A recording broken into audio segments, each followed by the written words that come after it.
It is so important for our community, all members of our community, our survivors, their families, caregivers, and professionals in particular, to come together to learn more about how to effectively help our survivors to transition into their lives after brain injury. I've had a lot of experience working in school systems and with young adults after brain injury, and I really can see the importance of one of the things I'm going to talk about, but what we're all going to be talking about at this symposium.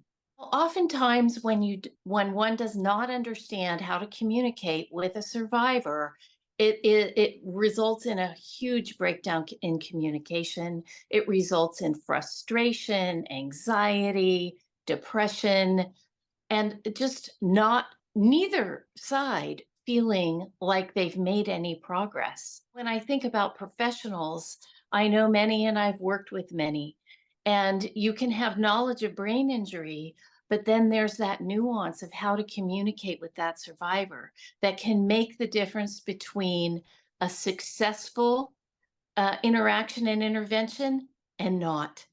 And so I want to share some tips and tricks and simple things that they're simple, but they're sometimes, without knowing, not implementing them can result in a disaster and things not working out. So I want to share tips and tricks that will help both from the survivor's point of view and from the professional caregiver point of view, so that we can help our survivors to better transition, to really actually learn about what they need to do to help themselves.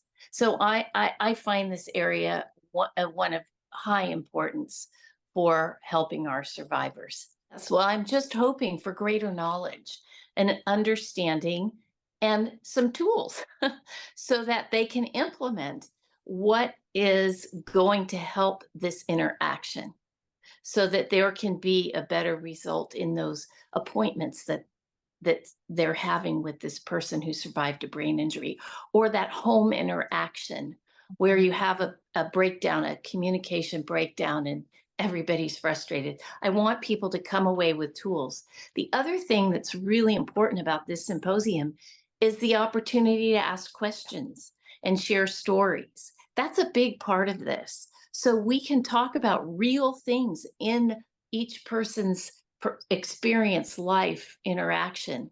That's where we can have a really great conversation that can result in something that can be very effective. If you have interacted with someone with a brain injury, or if you want to expand your own knowledge, please come. If you already are interacting together with someone with a brain injury, I know you know there are times of such difficulty and frustration in this area. Come and learn. We want to see you. We want to expand this community so that more people have a better understanding. It will make all the world of difference to the person who had the brain injury, but also to everyone around them. So we really hope to see you there.